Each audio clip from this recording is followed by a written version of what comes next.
Өзгөчө кырдаалдар министрлигинин атайын эсебине түшкөн акчанын көлөмү 12,5 миллион сомго жетти. Учак кырсыгында жабыркагандарга болгон жардам берүү дагы да уланууда.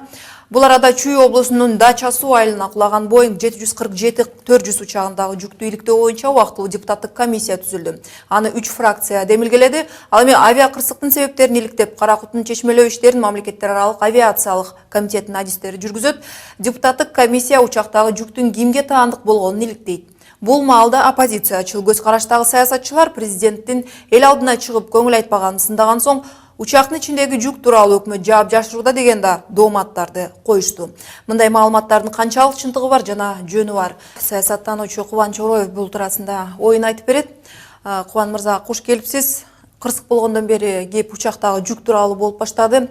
Бул маселени оппозициячыл депутаттар байма-бай көтөрүп, ал контрабанда болгон жана буга чейин миллиондогон акча айланчу деп жатышат. Бул маалыматтардын тегерегинде кандай ойдосуз? Өкмөттүн баягы официалдуу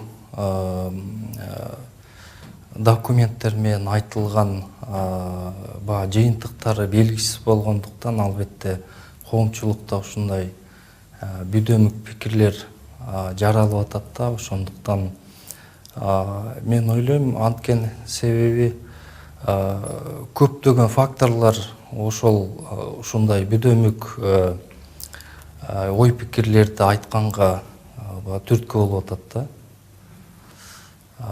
Маселен, негизи дүйнөлүк практикада бул жүк ташуу логистикасы бир принциптерге багынат да. Бул негизги принциптер ошол жүктөрдү канткенде бат, арзан консолидация кылып жана дүйнөгө ошол кардарларына жеткирип берүү да маселеси турат. Анан бул жерде учак болсо 85 тонна жүк менен келип аткандыктан бул жүк кайсыл кимге тийиштүү жүк эле деген суроого туулуп атат да коомчулуктачы. Эми мен башында ойлогом, бул деген жанагы жүк ташуучу Манас аэропортундагы логистикалык борборго мүмкүн келгендир. Анткен себеби бул дүйнөдө ушундай логистикалык борборлорго жүктөр консолидация болуп, андан нары башка самолеттор менен багыл жеткирилет да учактар менен. Бирок ошончолук чоң жүк келип аткандан кийин ал же ошол учак Кыргызстандан максаты келип дагы жүк алып кетиш керек болчу, же ошол жүктү ташташ керек болчу да, же экөөнүн бирөөсү экөө кошулгандай эме да. Өкмөт жаап жашырып маалыматты ачыктабай жатат деген сындарга эмне дер элеңиз? Эми бүгүнкү күндө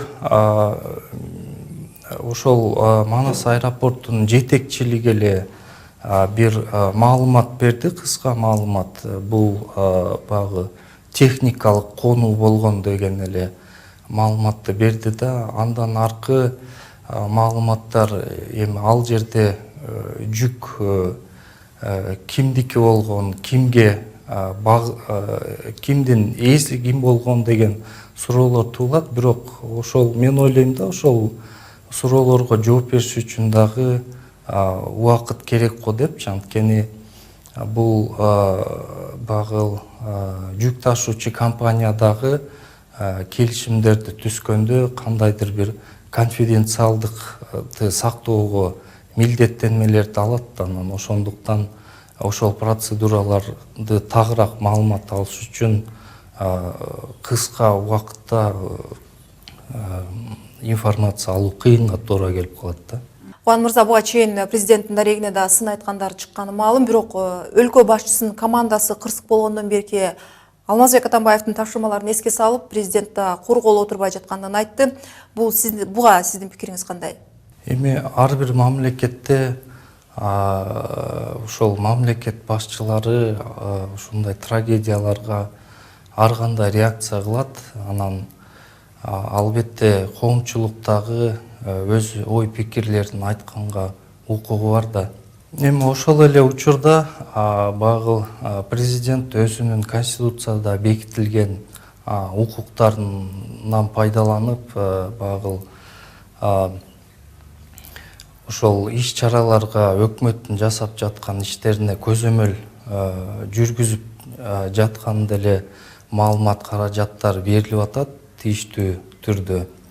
Анан багы такыр эле көңүл бурулбай калган дегенден дагы айтуудан да мен алысмын да.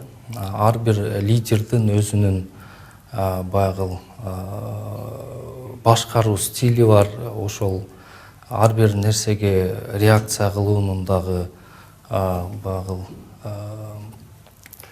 багы ыгы менен жазалат да. Анан менин оюмча бул ушул кырсыктан кийин жыйынтык чыккандан кийин дагы ал киши өзүнчө бир реакцияны айтат болуш керек деп ойлойм да.